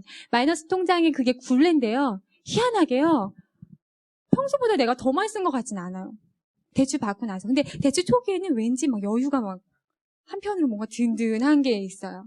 아, 그럼 뭔가 한번 해외여행도 갈 수 있을 것 같고요. 이번에 한번 해외여행 한번 가볼까? 그런 마음도 들고요. 아, 내가 뭐 좀 할 수도 있을 것 같고 여유가 갑자기 생기는데요. 근데 네, 여유가 좀 생기는데 그게 그렇다고 해서 처음에 조금 여유가 생겨서 쓰다 보면요. 희한하게 바닥을 치게 돼요. 마이너스 통장 써보신 분들 중에 바닥 안 치고 예를 들어서 500만 원 한도였는데 마이너스 500까지 안 가보고 마이너스 뭐 100만 갔다가 갚으신 분 계신가요? 거의 없을 거예요. 은행에서 저 본 적이 없는 것 같아요. 항상 몇 년 시간의 차이지 어떤 분은 뭐 몇 개월 만에 바닥 치시고 아니면 어떤 분은 뭐 몇 년이 걸리지만 결국엔 바닥까지 항상 치고 올라오세요. 참 신기한 일인 것 같아요. 저 역시도 마이너스 통장에 써본 적이 있는데요. 바닥까지 치고 그리고 이제 올라오면 되잖아요. 근데 신기한 게 저축을 예를 들어서 평소에 뭐 제가 뭐 200만 원씩을 했다. 근데 제가 지금 되게 마이너스 대출 500만 원이 있어요. 그럼 대출 만약 저축을 200만 원 했으면 계산대로라면 3개월 후에는 마이너스 통장이 없어져야 되잖아요. 절대 안 없어져요. 정말 신기한 것 같아요. 마이너스가 올라가지가 않아요. 올라갈 만 하면 뭔가 갑자기 돈 쓸 일이 생겨요. 갑자기 희한하게 이사를 잠깐 가야 된다거나 아니면 갑자기 장롱문이 떨어져서 장롱을 바꿔야 되거나 아니면 뭘 여행을 잠깐 가야 될 것 같거나 옷을 갑자기 이 옷은 정말 내가 임자인 것 같아서 내가 안 사주면 안 될 것 같은 옷이 나온다거나 이런 게 꼭 생겨서 결국엔 다시 내려오게 되어 있거든요. 이게 마이너스 통장의 굴레예요. 마이너스 통장의 굴레에 대해서 제가 또 글을 인터넷으로 올렸었는데요. 아, 맞다. 제 글이 인터넷에서 굉장히 인기가 많았다는 것을 혹시 아시나요? 인터넷에 굉장히 인기가 많아가지고요. 다음 카페, 이제 텐인텐이라는 카페가 있어요. 회원수가 65만 명에 달하는 굉장히 큰 재테크 카페인데요. 그곳에서 제가 글을 써가지고 인기가 많아서, 아, 책으로 되지 않을까? 해서 제가 책으로 내게 된 거예요. 그래서 이제 그때, 마이너스 통장의 굴레라는 제목의 글을 이제 썼더니, 리플이 또 막 공감 리플이 엄청나게 붙는 거예요. 나도 힘들다. 나 이거 언제 갚을 수 있나. 그러고서는 또 많은 분들 중에서 신기하게 마이너스 대출 있는 몇 년은 적금을 하나도 불 수 없었다.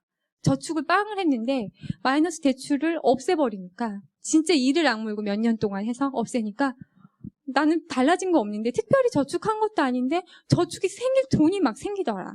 그런 분들이 있으세요. 실제로 그래요. 마이너스 통장이요. 굴레가 있어서 정말 깨기 힘든데 한 번만 막아 놓으면요. 신기하게 또 돈이 생깁니다. 그래서 어떤 분들은요. 은행에서는 신용도가 좋으신 분들은 은행 입장에서 먼저 꼬시기도 하거든요. 어떤 분들은 스스로 가서 저 마이너스 통장 해주세요 하시는 분도 있지만 어떤 분들은 저 은행에서 고객님 마이너스 통장 하나 만들어 놓으세요. 어차피 사용 안 하면 이제 안 나가거든요. 이렇게 말씀을 드려요. 비상시가 있을 수 있잖아요. 누구나 비상시에 그냥 빼서 쓰시면 되거든요. 너무너무 편리해요. 주위에 다 물어보세요. 옆에 직원 다 있을걸요? 아, 그래요? 생각 좀 해볼게요. 회사 들어갔어요. 옆에 직원 대리한테 김대리 마이너스 통장 써? 나 쓰는데? 저쪽에 또 정대리 너 써? 쓰고 있어. 보니까 다 쓰고 있어요. 그게 될 것 같아. 써도 될 것 같아. 그죠? 그래서 저도 자기도 만들어요. 그때부터 그러면서 또 이제 자기는 다짐하죠. 나는 그냥 안 쓸 거야. 안 쓰고 진짜 비상시에만 쓸 거야. 결심은 하지만 그게 말점 될까요? 저한테 안 돼요. 바닥 찍는다 그랬죠? 찍고 올라오시게 되어 있어요. 애초에 정말 돈이 필요하지 않으시면요. 마이너스 통장을 만들어 놓는 거는 정말 잘못된 거고요. 그리고 지금 마이너스 통장이 있으신 분들은 마이너스 통장이 있으면서 저축하시는 분들 있잖아요. 저축도 또 얼마나 열심히 하시는지 몰라요. 금리표 다 뒤져가지고요. 0.1%라도 높은 데 찾으셔가지고 열심히 다니시는데 그럴 필요 하나도 없고 우선은 먼저 하실 게 마이너스 통장 메꾸는 게 먼저세요. 그죠?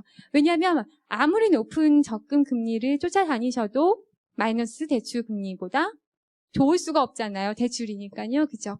그러면 계산이 다 나오죠? 대출 먼저 없애시고 마이너스 통장을 0으로 놓지도 마시고요. 아예 없애세요. 없애셔서 비상금 통장을 따로 만드셔서 비상시를 마이너스 통장으로 대비하는 것이 아니라 비상금 통장으로 대비하시는 버릇을 두셔야 될 것 같아요. 유명한 말 들어보셨나요? 여유로운 시작, 그 끝은 빈곤하리라. 제가 만든 말인데요. 정말 이 말씀 드리고 싶어요. 가끔 은행에 있으면요, 그분의 생활 패턴이나 이런 게 다 보인다고 그랬잖아요. 어떤 분이 이제 마이너스 통장 문의를 많이 하시는데요. 정말 두 손 두 발 다 붙들고 말리고 싶은 고객님들이 가끔 있으세요. 왜냐면 지금 카드 한도 쓰시는 게 엄청나시고 이 카드 저 카드 지금 돌려막기 중이신데 막다 포기 너무 안 되셔가지고 이제 대출까지 오시는 분들 있거든요. 현금 서비스 수시로 그냥. 물론 연체는 한 번도 없으셨어요. 근데 현금 서비스도 맨날 받으시고. 벌써 이런 게 저희가 대출하기 전에 다 조사를 하는 내용들이에요. 딱 보잖아요. 연체도 없고 우량하게 거래를 하셨기 때문에 대출 한도는 나오죠. 이분 500만 원 해오라 해줘도 된다 라고 나오지만 그럼 저는 업무 처리대로 해드리면 되거든요. 해드리기가 싫은 거예요. 이분 지금 너무 힘든 지금 자신은 되게 힘들잖아요. 대출 지금 카드 3개 돌려막고 있고 막 너무너무 지금 숨 막히겠는데 마이너스 이거 500만 원 만약 생기면 좀 여유롭겠죠. 이번만 어떻게 마이너스 통장하고 빨리 빚을 갚아야지 이 생각으로 하시는데 저는 그분은 정말 안 했으면 좋겠는 거예요. 지금 힘드셔도 안 만드시는 게 나중에 더 힘들 거, 정말 감당 안 될 거를 사전에 방지할 수 있는 일이다 라는 생각에 잔소리를 조용하게 합니다. 왜냐면 옆 분들이 보면 지금 뭐 하는 거야, 빨리 대출해야지 그럴 수 있죠. 근데 정말 처음만 몇 달만 좀 여유로울 거예요. 그리고 끝은 빈곤해지거나 찌질해지거나 그렇습니다. 그래도 우리가 그럼 대출을 안 받고 살면 좋을 텐데 말이죠. 우리나라가 참 대출을 안 받고 살기 힘든 나라인 것 같아요. 그죠? 결혼을 할 때나 뭐 집값이 또 너무 비싸니까요. 대출을 할 때나 항상 대출을 받을 일은 생기는 것 같긴 해요.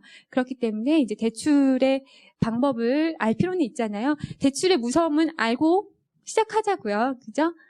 그래서 이제 제가 대출의 과정에 대해서 뭐 한 항목당 설명을 드리려고 합니다. 은행에서는 대출 오시면 신용조회를 해본 다음에 한도 얼마까지 해드릴 수 있는지 해드리고 대출 방식을 고객님이 선택을 하시면 그거에 따라서 이제 실행을 해서 돈을 넣어드려요. 그리고 고객 입장에서는요, 요 순서를 가끔 빼먹고 계시는 분이 계신데요. 상환 계획을 꼭 짜셔야 돼요. 요거 설명을 드릴게요. 네, 신용조회 하시죠. 제가 드리고 싶은 말씀은요. 자존심은 아예 집에 두고 가시라는 말씀. 그 신용조회서 그 대출 신청서 있잖아요. 써보신 분들은 아실 거예요. 정말 별의별 거 다 적습니다. 회사가 내가 대기업에 다니고 연봉도 높고 그런 분들은 뭐 쓰기 괜찮을 거예요. 그죠? 하지만 많은 분들이 더 중소기업에 다니시고 계시고 월급도 그렇게 풍족하지 않으시고 그러니까 대출 받는 거 아닐까요? 그죠? 지금 돈이 없으니까. 근데 별의별 거 다 적습니다. 계약직인지 임시직인지 정규직인지 월급 얼마인지 통장에 지금 얼마 있고 자동차는 있는지 집은 있는지 자동차는 무슨 급인지 몇 cc인지까지 부모님 뭐 결혼 여부 솔직히 보면 얘네 지금 신용대출 하는데 무슨 상관인데 이렇게 많이 적나 싶을 내용들이 정말 많아요. 저는 항상 드리면서 죄송한 거예요. 정말 죄송합니다. 하지만 적어주세요. 다 적어줘야지 점수가 나오니까요. 고객 입장에서는 진짜 치사하고 더럽네. 내가 진짜 300만 원 받으려고 이거 다 써야 돼? 이런 말 저절로 나오겠죠. 그죠? 다들 뭔가 돈이 아쉬워서 오시는 분들인데 그 또 치부를 또 끝까지 다 팔려고 하니까요. 아예 자존심을 두고 가셔야 돼요. 제가 드리고 싶은 말씀은요. 어쩔 수 없는 것 같아요. 어떤 분들은 제가 이제 미혼이고 그때 이제 제가 지금 30인데요. 은행 다닐 때는 20대였으니까요. 그때 고객이 오시면 고객이 제 나이 또래가 있잖아요. 그럼 약간 뭔가 이성 사이에 뭔가 미묘한 감정이 느껴지잖아요. 저도 뭔가 좀 더 말투도 좀 예쁘게 나오고 이러는데 그분 막 쓰시면서 뭐 얼굴이 보여주시는 거예요. 자기가 쓰면서 민망한 거죠. 별의별 것까지 이 정도 줄은 몰랐는데 이런 거 다 써야 되는구나 하니까 쓰시는 분들이 저 그럼 다음에 가겠습니다. 그래서 다음번에는 남자 과장님께 가서 대출을 받는다거나 이런 경우도 많이 있어요. 그게 다 자존심을 아직 안 두고 오셔서 저는 정말 이런 각오를 하고 오셔야 된다고 생각을 하고요. 제가 말씀드리는 한도는요. 돈을 갚을 수 있는 당신의 능력이에요. 이거는 은행 입장에서 한도거든요. 우리는 난 300 대출 받고 싶어, 500 받고 싶어 이렇게 말씀하시지만요. 저희는 그분이 500을 갚을 수 있는지 보고 500을 드리고요. 300을 갚을 수 있는지를 보고 300을 드리는 거예요. 꼭 드리고 싶은 말씀은요. 기대치를 낮추셔야 되는데요. 많은 분들이 신문 광고의 영역인 것 같은데 나나나나나 이런 광고 있잖아요. 전화 한 통화로 바로 1,000만 원 입금 되잖아요.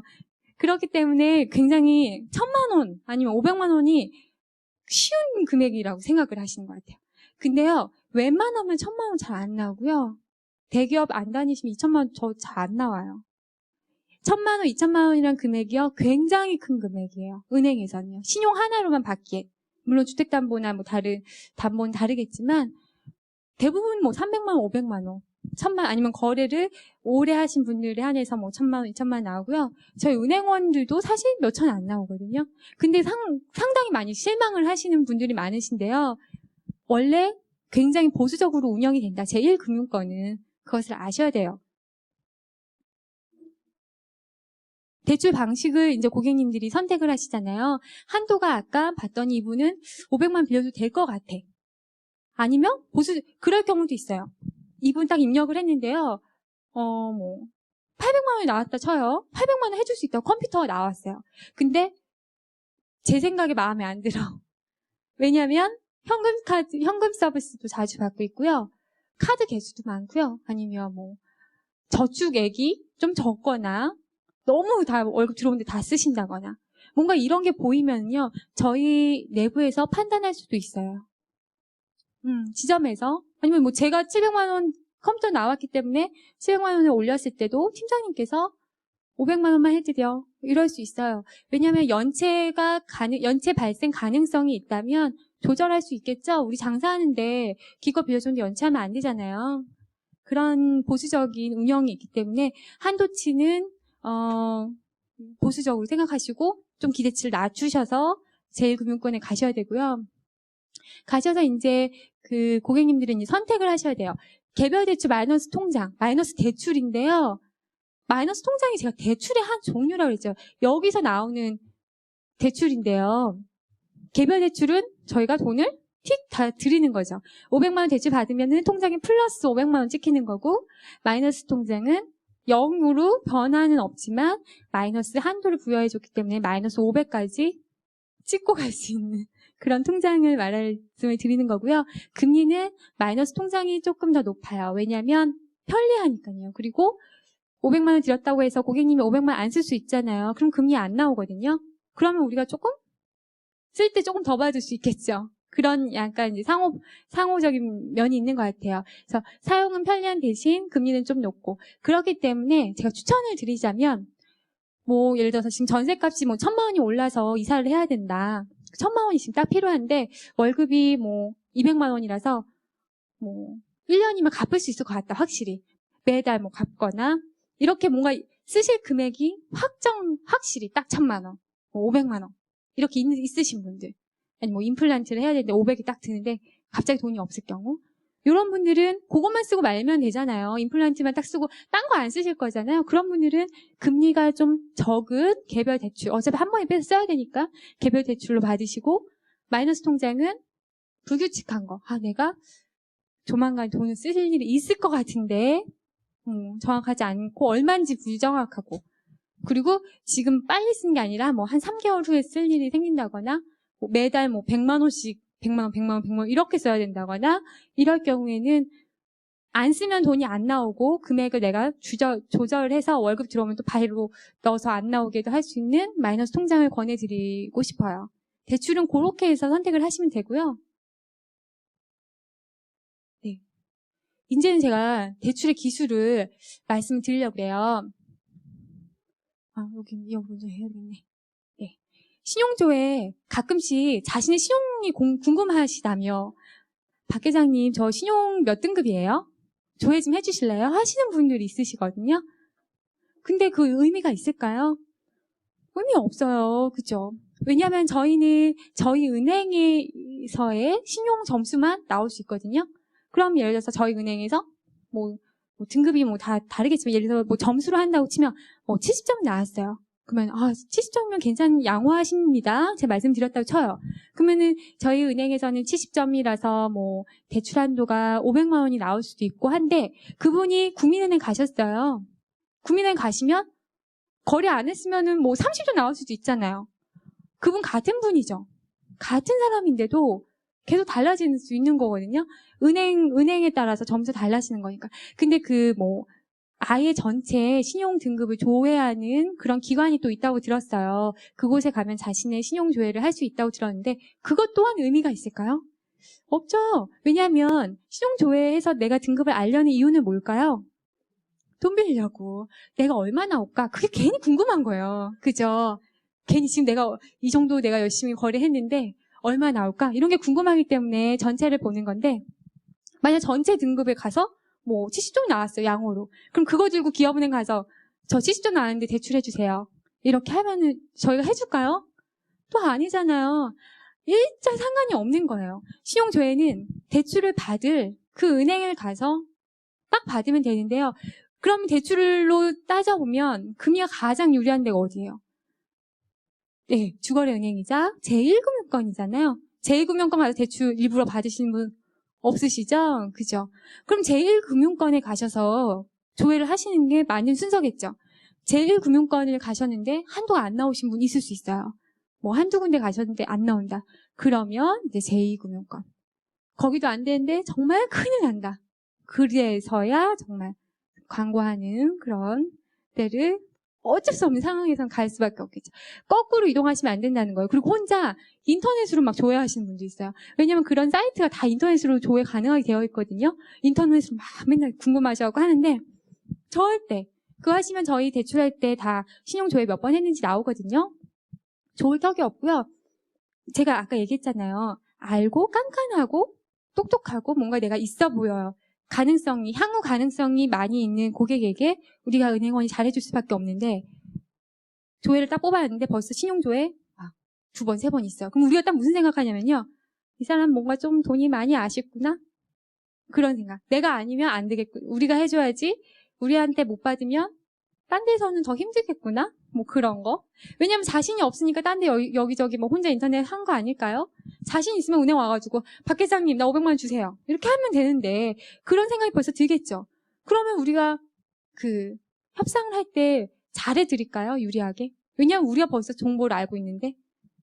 그러니까 그런 정보는 일부러 나에게 남겨서 나쁜, 별로 도움이 안 되는 정보를 만들 필요는 없는 것 같아요. 기록으로. 그죠? 신용조회는 정말 반드시 대출 받을 때에만.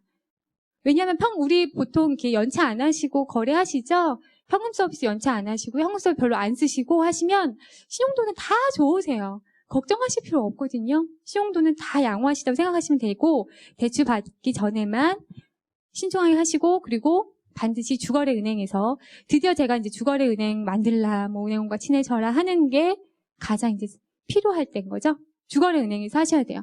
주거래은행은 나의 주거래은행이 있을 수 있고 회사의 주거래은행이 있을 수 있겠죠. 그래서 대부분 이제 회사에서 주거래은행이면은 그 회사의 직원들을 위한 대출 특혜가 있을 거예요. 그거를 문의해 보셔도 돼요. 만약 그런 대출 특혜가 없으면 만들어 달라고 요구하세요. 팀장님이나 뭐 그런 분들에게 아예 직접 저희 회사 뭐 A라는 회사인데요. 저희 회사 지금 직원들 다 급여 통장 여기서 하고 있고요. 하고 있는데 대출 우대 금리랑 뭐 한도랑 이런 조건 제시해 주십시오. 안 해주시면 저희 전체 여은행으로 옮길 수밖에 없습니다. 이렇게 드릴 수 있겠죠? 크게 움직이면 더 힘이 세지니까요. 사실은 내 주거래 은행도 좋지만 회사 주거래 은행을 이용하는 게 사실은 조금 더 큰 힘을 발휘할 수는 있는 것 같아요. 주거래 은행을 가거나 아니면 회사 주거래 은행이 별로 없다면 자신의 주거래 은행을 가서 이제 협상을 하는 거죠. 한도와 금리를 파악을 한 다음에 더 해달라. 물론 그 금액이 크고 VIP시면 유리하시지만요. 다 가능하세요. 지금 내가 돈이 별로 없어도 내가 지금까지 거래를 우량하게 잘 해왔고 앞으로도 더 우량하게 할 것이다. 그리고 돈도 잘 갚을 것이다. 월급 계속 들어오고 내 생활 패턴이 건전하다. 이런 걸로 어필하세요. 만약 지금 돈이 있으면 돈으로 어필하면 되지만 없어도 어필할 수 있어요. 그러면 충분히 협상이 가능하다는 거. 그리고 저는 정말 중요한 거. 갚아야 되거든요. 갚을 생각들을 안 하세요. 받는 즉시. 다 자기 돈이 돼가지고 남의 돈이에요. 나를 어떻게 만들지 모르거든요. 무조건 대출을 한 즉시 상환 계획을 짜야 돼요. 주택담보대출 경우는 금액이 더 커지잖아요. 특히나 주택담보대출은 더 위험할 수 있어요. 받는 즉시 상환 계획을 짜야 되는데 사실은 이거는 대출 받기 전부터 이루어져야 되는 행동이에요. 내가 얼마를 갚을 수 있을 것이다. 상환이 어느 정도 가능할 것이다를 예상을 하고 사실 대출을 받으셔야 되거든요. 그리고 바로 계획을 짜서 금액으로 외우시는데 내가 지금 6%라고 외우시면 헷갈리세요. 6%가 내가 얼마인지 모른단 말이에요. 6%인데 뭐 7만 원 돈이다. 그럼 뭐 7만 원으로 외우는 거야. 그럼 만약 다음 달에 8만 원이 갑자기 빠질 수 있잖아요. 그럼 금리 올랐나 보다. 은행에 전화해야겠죠. 전화해서 금리 올랐냐고. 빨리 깎아달라고. 대출은 신용대출도 그렇고 매년 연장을 해서 1년씩 다시 대출을 쓰게끔 하는데요. 제가 아까 말씀드렸잖아요. 바닥을 찍고 오시는 시간이 걸리기 때문에 대부분이 오래오래 쓰시거든요. 신용대출 한번 빌리시면은. 뭐 1년만 쓰시고 안 쓰기 별로 없어요, 사실은. 그런 분들이 매번 연장하는데 연장할 때마다 금리가 변할 수가 있어요. 낮아지는 경우가 많을까요? 올라가는 경우가 많아요. 올라가는 경우가 많기 때문에 매년 확인하실 필요가 있어요. 내 대출 전화가 올 거예요, 은행에서. 지금 연장하셔야 되는데요. 거기 연장하시겠습니까? 대부분 연장하신다고. 또 쓸 거예요. 아, 그러세요. 예, 연장해드리겠습니다. 감사합니다. 딱 끊어요. 그러면 안 된다는 거예요. 이번에는 연장하면 대출금리가 몇으로 나오는데요? 물어보시고, 저번에는 작년에 몇이었는데요? 작년에 7%였는데 이번에 7.5가 됐습니다. 조금 금리가 올랐고, 약간 연체를 2번 하셨네요. 이틀 동안. 이렇게 말씀드릴 수 있잖아요. 그래요? 깎아주세요. 무조건 졸라야 돼요. 깎아주세요. 1년만 조금 귀찮더라도 하시면 1년 편하시잖아요. 매달 금리 안 바뀌잖아요. 1년 가니까요. 귀찮더라도 하셔야 돼요. 매년 연장하실 때마다 금리 체크하시고 처음처럼. 그리고 금액을 외워서 연체를 절대 하지 않도록. 연체를 하면 금리가 올라도 할 말이 없어요. 저희가 정말 어떻게 해드릴 방법이 없어요. 연체는 하지 않고 그 상태에서 나 지금 연체도 안 하고 잘 갖고 있는데 금리가 왜 올랐어요? 그럼 전체가 올랐잖아요. 전체 얼마큼 올랐는데 그래도 좀 깎아줘. 그냥 계속 깎아달라는 거예요. 그렇게 해도 돼요. 근데 연체해놓고서는 말 못하겠죠. 연체하면 우리가 이 사람 연체 고객이라서 귀찮은 맨날 연체 전화해야 되지. 그리고 또 리스크 비율도 높아지지만 이래 별로 안 좋잖아요. 그러면은 우리는 고객님 그럼 다른 데서 한번 받아보시겠어요? 나올 수 있겠죠. 그럼 그 고객 괜히 말했다가 어머 나 여기서도 못 주면 큰일 났네. 아유 아닙니다. 그냥 하시던 대로 하세요. 이렇게 나올 수도 있잖아요. 자기가 할 수 있는 말이 있도록 연체는 없애고 상환 계획은 짜서 관심을 갖고 빨리 갚도록 하시기 바랍니다. 제가 생각하는 성공적인 대출은요. 상환 계획이 확실한 대출. 너무 간단하죠. 집을 만약 샀는데 그 아파트가 분명히 그 앞에 고속도로가 나가지고 30%는 최소한 오른다. 이게 확실해요. 대출 받았어요. 진짜 올랐어요. 그럼 성공적인 대출이잖아요. 대부분이 근데요. 상환 계획이 불확실해요.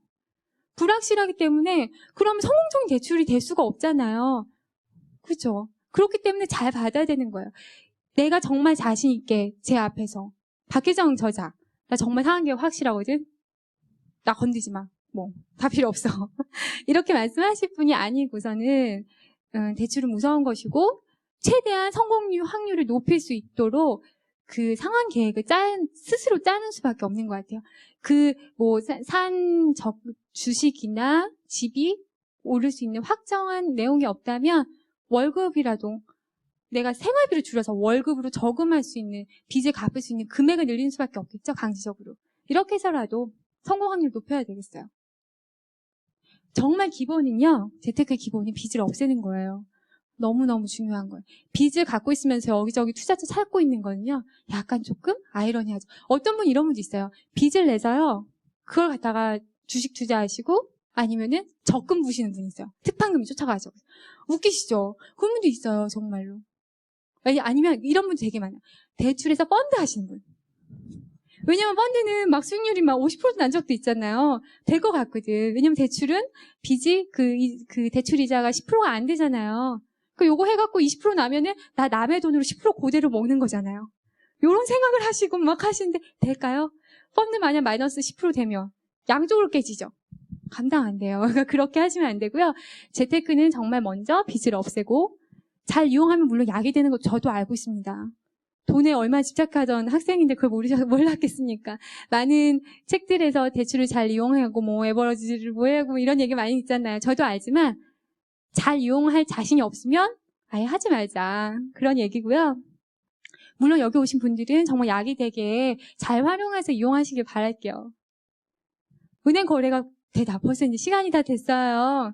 조금 은행 거래 요령을 익히셨는지 모르겠고 네, 은행 거래에 조금 자신감이 붙이셨나 모르겠네요. 괜찮나요? 네. 감사합니다. 그리고 제가 마지막으로 말씀드릴게요. 제가 부자라는 단어에 굉장히 집착했잖아요. 고등학교 때부터 한 10년 정도. 돈 막 제 써있었어요. 얼굴을 보면요. 돈이 써있대요. 제 얼굴에. 진짜로요. 네? 부자, 돈. 책이 맨날 핸드백, 책가방에 그런 책만 들고 다니니까 제 프롤로그에도 보면 있지만 제 너무너무 고등학교 때부터 절친한 친구가 무소유책을 주는 거예요. 보다 못해서. 법정 스님의 무소유책. 근데 그걸 읽으면서요. 너무너무 정말 혼돈이 생기는 거예요. 그분은 다 버려라. 그래야 된다. 나는 그동안 진짜 쌓아라. 벌어라. 이거 미치겠는 거예요. 막 정신이 이거 어떡하지? 내가 어느 쪽을 가야 되나? 헷갈렸었거든요. 오죽했으면 그 친구가 이 책을 저에게 선물을 해줬겠습니까? 가운데 균형을 찾으라고 준 것 같아요. 저희 아버지 자책하시고 맨날 그랬어요. 내가 이런 일을 만들어가지고 우리 딸이 돈책만 입고 있고 어떡하냐. 맨날 그거를 너무너무 한탄하시는 거야. 미안하다. 우리 책이 소설책을 읽어야 이 나이에 돈책만 읽고 있으니까. 근데 저는 정말 부자가 되면은 다 해결될 줄 알았거든요. 부자를 제가 찾아봤어요. 사전에서. 그랬더니 재물이 많아 살림이 넉넉한 사람이래요. 맞는 것 같아요. 근데 제가 은행에서 보니까요. 부자가 너무 많았어요. 제가 감당할 수 없는 생각을 못하는 부자분들도 만나봤는데요. 행복해야 하진 않는 것 같더라고요. 그리고 굉장히 그 조금의 돈에 더 막 다른 한편으로 보면 다른 면에 돈의 노예가 아닌가라는 생각이 들더라고요. 아, 이런 부자는 되지 말아야겠다 생각이 들었어요. 그래서요, 지금은 저는 행복한 부자라고 약간 방향을 수정했어요. 사실은 금전 액수로 따지지 않는다면 저는 이미 행복한 부자는 된 것 같아요. 그래서 여러분도 그냥 부자 말고요. 행복한 부자가 되시기 바라겠고요. 재테크는 그리고 행복한 인생과 행복한 부자가 되는데 정말 조금 더 빨리 도착할 수 있게 만들어주는 것 같아요. 그래서 즐겁게 재테크 하시기 바랍니다. 이것으로 강의는 마치도록 하겠습니다. 감사합니다. 제가 이제 잠깐 시간 동안 질문을 이제 받을 거거든요. 질문 타임이에요. 네, 질문 있으신 분들은 손을 들고 질문해 주시면 되겠습니다. 질문 없으신가요? 이런 적 처음인데. 질문 없으세요? 네. 대출을 받았을 때 막 깎아달라 해서 깎았잖아요. 그럼 1년이 넘었을 때 그 금리는 또 어떻게 해야 되는가 싶어서 이게 몇 년 상한으로 이렇게 대출을 받잖아요. 주택담보대출 예, 말씀하시는 예. 거세요? 네. 그럴 때 이제 처음에는 금리를 좀 낮게 해서 네. 했는데 변동금리는 네. 다음에는 어떻게 계산이 되는 것이? 사실 주택담보대출 금리는요, 신용대출이랑 좀 다르잖아요. 예. 금리 자체도 우선 신용대출보다 많이 낮고 변동할 수 있는 폭도 많이 작아요. 네. 깎을 수 있는 폭도 사실 작은 거예요. 주택담보대출 받으실 때는 우선은 저는 두세 군데 은행, 그거는 솔직히 자기 주거래랑 크게 차이가 없을 수 있거든요. 왜냐하면 주택담보는 어떤 주택을 잡고 하는 거기 때문에 이 은행을 가도 이 돈 나오고요. 저 은행을 가도 이 돈 나와요. 사실은 그렇잖아요. 하지만 금리는 이제 다를 수 있는데 주거래는 이제 내가 했기 때문에 깎을 수는 있는데 사실 주택담보는 안전하기 때문에요. 은행에서도 별로 거부할 일은 없어요. 그렇기 때문에 그냥 주택담보를 등에 업고 협상을 하시고 그리고 이제 변동금리로 처음에 뭐 하시게 되면 거기서 약간씩 올라가잖아요. 근데 그 폭은 사실 주택담보는 팍팍 올리진 않고요. 그 평균치라 그래야 되나요? 그 다른 대출 다 변동금리 올리는 수준으로 오르기 때문에요. 약간 깎아주세요는 말씀은 사실 한 번은 해보라고 말씀드리지만 그렇게 팍 깎인다는 말씀 못 드릴 것 같아요. 주택담보대출 경우는. 네. 네. 그래도 그냥 체크는 항상 하세요. 예, 예. 근데 신용대출은 사실 저희가 올릴 수 있거든요. 이분은 조금 올려야겠다. 그럼 올릴 수는 있는데, 주택담보 사실 그렇게는 안 해요. 네. 나오니까요. 예. 그러니까 깎는 게 좀 한계가 있을 것 같아요. 네, 오늘 잘 들었습니다. 네, 예, 감사합니다. 요즘 은행 가면요, 네. VIP 룸이 다 대부분 있는데요. 네. VIP 룸에 거기서 하는 사람들은 거기서도 더 올려달라면 또 올려주고 이렇게 하나요? 아니면 거기서는 다 알아서 좀 올려주고 다 이렇게 좀 해주나요? 둘 다입니다. 아, 우선 거기서도 VIP 분들은요, 공간이 확보되셔가지고 PB 팀장님이랑 관계가 돈독하시고요. 자기가 관계를 안 갖고 싶으셔도 PB 팀장님이 굉장히 연락을 자주 하시거든요. 몸 건강하세요. 추석이십니다. 메리 크리스마스, 계속 생신 축하드립니다. 연락을 하기 때문에 안 가까워질 수가 없어요. 그렇기 때문에 상품이 나와도, VIP 금리를 또 말씀을 아예 그냥, PB 팀장님도 영업하는 방법이 이미 다 있잖아요. 아, 지금 금리 나은데요. 저가 더 드릴게요. 사장님, 우리 더만 드릴게요. 이런 식으로 그 안에서 그렇게 일부러 제시하는 것도 분명히 있고요. 그분이 더 좋아하시는 것도 있고요. 똑같아요. 하지만 이게 제가 지금 말씀드리는 게요. 사실 이제 VIP 분들이 대부분 은행 거래 고수일 수도 있잖아요. 그런 가능성이 일반 분들이 은행 거래 고수인 것보다는 높잖아요. 그러니까 제가 말씀드린 게 그분들은 이미 하고 계시는 거. 그런 게 많아요. 네. 답변이 되셨나요? 네. 이쪽 분. 아까 말씀 중에서 그 일반 VIP가 아닌 일반 고객들도 금리를 달라고 하면 추가로 줄 수가 있다고 하는데 그 막무가내로 가서 뭐 그냥 아주 평범한 직장인이 달라고 하기에는 뭐 좀 어려울 것 같고 그거에 대한 좀 팁이나 이런 것들을 조금 더 자세하게 디테일하게 좀 듣고 싶거든요. 사실 고객 입장에서는 마진이 지금 얼마 붙어 있는 금리인지를 모르셔서 그러시잖아요.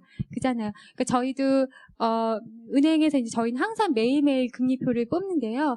뽑으면은 폭이 노마진 금리가 나와요. 쉽게 설명드려서 노마진이 6%다. 그러면 또 뭐 조금 옆에는 조금 금리가 무슨 승인 금리가 5.8% 모금리, 그리고 우리가 고객에게 일반적으로 제시한 금리가 5.5%다. 이런 식으로 표에 쫙 나와 있어요. 그럼 저희는 그걸 이렇게 옆에다가 한쪽에 배치를 해놓고 일반적으로는 다 거기에 마지막에 있는 금리를 제시를 해드려요. 근데 고객님 입장에서는 폭을 모르기 때문에 얼마가 깎아는 게 내가 잘 한 건지. 근데 그거는 제가 정확히 말씀을 드릴 수는 없는 게요.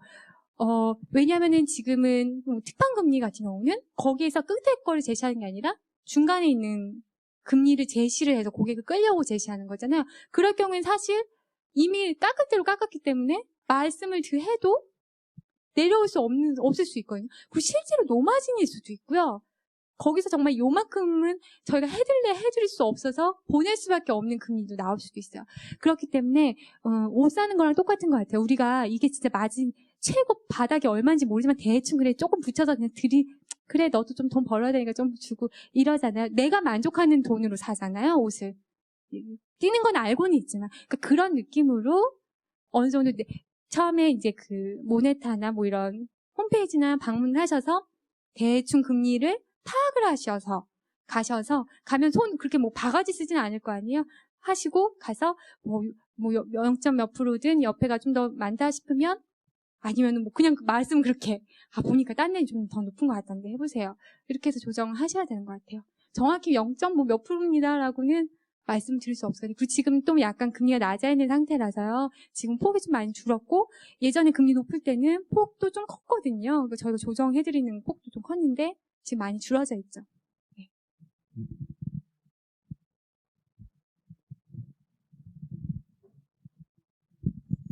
저 아까 주거래은행이라고 한번 얘기를 하셨는데 만약에 제가 돈이 액수가 네. 좀 된다면 은행에서 보통 예금자 보호가 5천만 원까지 되잖아요.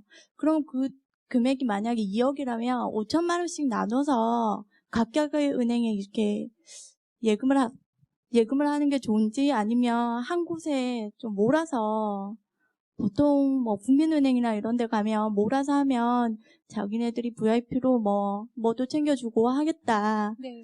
근데 제 개인적인 생각은 물론 망하지는 않겠지만 법적으로 보호되는 게 5천만 원까지니까 사실 나눠서 할 수도 있고 모를 수도 있잖아요. 네. 어떤 게 더 현명 판단인지 사실 잘 모르겠어서요.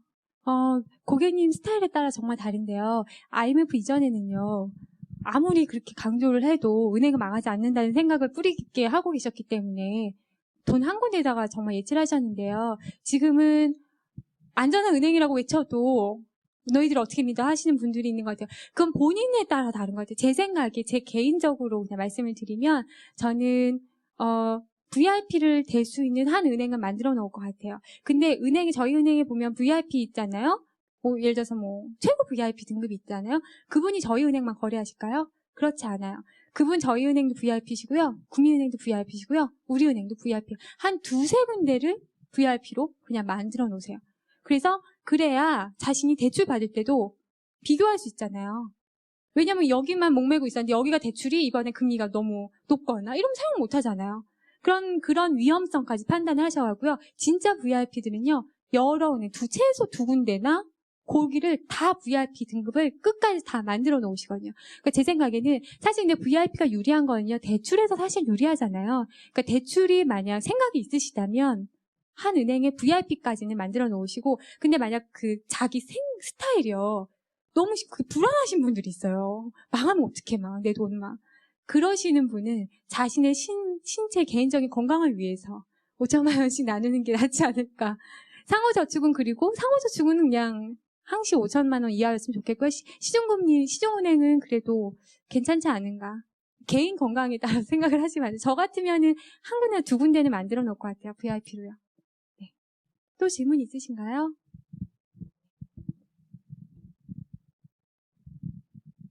그 외국 은행은 전혀 말씀 안 해주셨는데. 네, 잘 모르는데 큰일 아, 났네. 그래요? 네, 말씀해 주세요. 근데 우리 보통 예금 하면은 이자 하나도 없잖아요. 근데 외국 은행은 보통 그런 통장 입출금 자주 하는 걸도 이율이 있더라고요. 이율이 어느 정도 있나요? 꽤 돼요. 홍콩 상해은행 뭐 이런 식으로 은행 외국의 은행 이런 거. 그리고 이제 환율 같은 경우도 제가 해보면 그게 굉장히 크더라고요. 바꿔줄 때 고객 차별이 되게 심해요, 보면.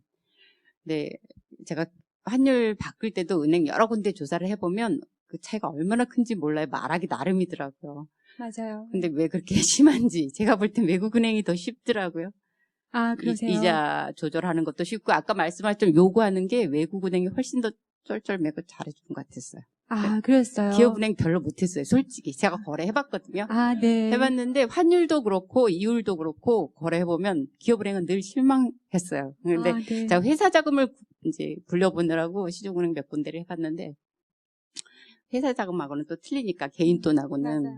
이제 구분을 해봤는데 개인 돈 할 땐 제가 볼 때 외국은행이 더 낫고 기업은행이 제일 예금은 좀 운영을 못한다. 대놓고도 그랬어요. 기업은행 가서. 네. 내가 회사 자금도 다 관리하는 사람이고 내 개인 돈도 하지만 니네가 이걸 잡고 싶으면 나한테도 제시하는 게 있어야 되는데 그 담당자 그러지 윗분도 내가 거래를 해봤는데 융통성이 되게 없어요. 막 하나은행 뭐 무슨 그 제일은행 이런 데서는 계속 저한테 뭐 보내고 뭐 해달라 그러고 막 이러는데 기업은행은 별로 큰 회사도 아닌데 그런 공격적인 마케팅 못하는구나 그래서 제가 거래를 끊은 적이 있었거든요. 아주 네. 조그만 거래했어요. 한 2억 정도만 하고 나머지는 다 다른 거랬는데 외국은행이 더 낫더란 얘기죠. 그러니까 이 얘기를 하는 얘기는 우리나라 은행 경쟁력이 좀 떨어진다는 얘기예요. 아, 네. 좋은 말씀 감사드리고요. 제가 은행을 그만뒀거든요. 은행 그만둔 지 한 1년 조금 안 됐는데 어떻게 좀 난처하네요. 괜히 저 때문에 기업은행 피해가 보는 게 아닌가 싶어 방송도 하고 있는데 사실 제가 봤을 때는 모든 거래가 그 한 개인이 어떤 회사나 그걸 대표하는 개인을 보고 그 뒤에 전체 조직을 보는 그럴 수가 있잖아요. 그러니까 정말 고객님 지금 오신 분 고객님 입장에서 제가 딱 봤을 때도 제가 어떻게 하느냐에 따라서 제가 정말 엉망으로 하면 나 하나 때문에 내 은행이 전체 너무 불친절하다고 할 수도 있고 제가 친절하게 하면 여기 괜찮다 이렇게 말씀을 하시잖아요. 근데 그때 만났던 그 직원이 약간 좀 마음에 안 드신 것 같아요. 근데 이제 뭐 열심히 은행이 노력하는 것 같고 제가 은행별로 그 경쟁성은 잘 모르겠고요. 저희 은행도 지금 우리나라 은행도 해외 진출 열심히 하면서 많이 하고 있잖아요. 한편으로는 해외 은행은 고객 수가 워낙에 적기 때문에 한 고객이 정말 조금 더 소중하게 느껴지는 것이 아닐까 그런 생각도 지금 조금 잠깐 했고요. 제가 그리고 아까 그 입주식 통장에 금리 들어가는 거 말씀하셨잖아요. 제가 아까 처음 드렸을 때 입주식 통장이 하나가 아니라고 했잖아요. 수십 개예요. 지금 보통 시중은행도요. 다 금리 줄 수밖에 없는 상황이 돼버렸어요. CMA라는 것 때문에. 그래서 지금 시중은행을 가셔도요. 사실 보통 예금 금리가 뭐 0. 몇 %여서 이자가 있긴 있는 건데 거의 뭐 273원 막 이렇게 붙잖아요. 그러니까 우리가 느낌이 없어서 그런데 그것 말고도 그 뭐 역수인 개념을 넣어가지고 이자를 좀 주는 그런 통장이 나와 있으니까요. 그거는 고통장을 아마 안 쓰셨던 것 같아요. 그리고 그 외국계 은행은 그 금리를 주는 그런 통장을 만나보신 것 같거든요. 지금 시중은행도요. 입주식에 다 이자가 조금씩 들어가는 그런 통장이 또 많이 있습니다. 네, 감사합니다. 네, 마지막으로 한 분만 더 받고 끝내도록 하겠습니다. 네, 너무 감사하고요. 네. 그러니까 얼마 전에 자산 관리를 하시는 분 강연을 들은 적이 있어요. 근데 그분은 은행과 보험사는 믿지 마라. 그런 말씀을 하셨거든요. 그러니까 딱 깨놓고 말씀을 하시면서 자기는 절대로 추천하지 않는다. 뭐 연금 같은 거 다 때려치우고 뭐 적금, 예금 이거는 정말 아까 말씀하신 것처럼 한 4.5%면 많이 주시는 거잖아요. 근데 물가 상승률이 보통 통계청에서 내놓는 게 한 4% 정도라고 하던데 그게 한 2배 정도로 저희가 느끼는 거잖아요. 근데 그렇게 따지면 오히려 본전도 안 되고 마이너스 치는데 그러니까 근데도 은행을 가면은 은행 창구에서는 항상 적금 이게 정말 좋은 상품이다. 뭐 이건 정말 특판이다. 이렇게 말씀을 하시잖아요. 근데 그렇게 말씀하시는 것들이 그분하고 이렇게 그분의 말씀과 은행에서 듣는 얘기는 정말 상반되는 거잖아요. 그렇게 보면은 이게 그분 은행에서 정말 거짓말을 하시는 건가? 만약에 거짓말을 하시는 거면 도대체 뭘 믿고 그런 거짓말을 하시는 건지. 그러니까 저희가 정말 모르기 때문에 이렇게 당하는 거잖아요. 근데 지금 이제 은행을 그만두셨다고 하셨는데 은행에 계실 때 뭐 그런 경험이 있으시겠지만 그게 정말 거짓말인지 아니면 그러니까 정말 어떤 근거가 있어서 거짓말이 아니다 이렇게 말씀하실 수 있는지 저는 좀 궁금하거든요. 네, 항상 궁금한 그분은 그러면 재무설계사는 말 믿어라 하시는 건가요? 그분의 말씀과 그리고 은행에서 말씀하시는 것들이 상반되는데 다르다. 예, 정말 다른데 저희 입장에서는 사실 잘 모르는 거거든요. 어느 쪽을 믿고 판단을 해야 되는 건지 정말 펀드를 해야지만 성공할 수 있는 건가?